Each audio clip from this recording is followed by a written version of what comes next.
बेंगलुरु में चल रही संघ की अखिल भारतीय प्रतिनिधि सभा की बैठक में बांग्लादेश का मुद्दा उठा और वहां अल्पसंख्यकों खासकर हिंदुओं के खिलाफ हो रही हिंसा पर चिंता जाहिर की गई। सह सरकार वह अरुण कुमार ने एक बयान में कहा कि बांग्लादेश में अल्पसंख्यकों के मानव अधिकारों का उल्लंघन हो रहा है। उन्होंने कहा कि बांग्लादेश में अल्पसंख्यकों के खिलाफ हो रही हिंसा की वजह राजनीतिक ही नहीं बल्कि धार्मिक भी है। अरुण कुमार ने बयान में कहा कि हम बांग्लादेश के हिंदू वर्ग के साथ एकजुटता दिखाते हैं। हमने बांग्लादेश में अल्पसंख्यकों के प्रति एकजुटता दिखाते हुए मानव अधिकारों के उल्लंघन पर चिंता जताई है। हमें ये नहीं मानना चाहिए कि इस हिंसा की वजह सत्ता में बदलाव के चलते राजनीतिक ही है, बल्कि इसका धार्मिक कारण भी है। अल्पसंख्यकों और हिंदुओं को लगातार निशाना बनाया जा रहा है। अरुण कुमार ने कहा कि धार्मिक अल्पसंख्यकों के खिलाफ हिंसा कोई नई नहीं है।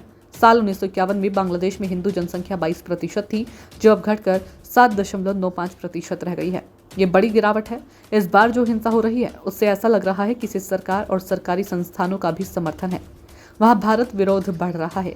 अपने प्रस्ताव में हमने अंतर्राष्ट्रीय ताकतों को लेकर भी चिंता जाहिर की है। भारत और इसके पड़ोसी देश सिर्फ देशों का समूह नहीं बल्कि इनका साझा इतिहास है।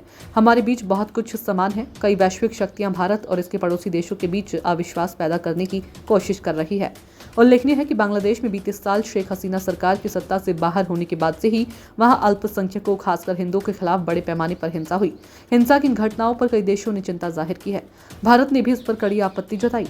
हालांकि इसके बावजूद बांग्लादेश में अल्पसंख्यक समुदाय लगातार कट्टरपंथियों के निशाने पर बना हुआ है। राष्ट्रीय स्वयंसेवक संघ की 3 दिवसीय अखिल भारतीय प्रतिनिधि सभा की बैठक बेंगलुरु में शुक्रवार से चल रही है। यह संघ की फैसला लेने वाली सर्वोच्च संस्था है। इस बैठक के दौरान बांग्लादेश हिंसा के साथ ही मणिपुर भाषा विवाद और संघ के शताब्दी समारोह को लेकर प्रस्ताव पारित किए जाएंगे।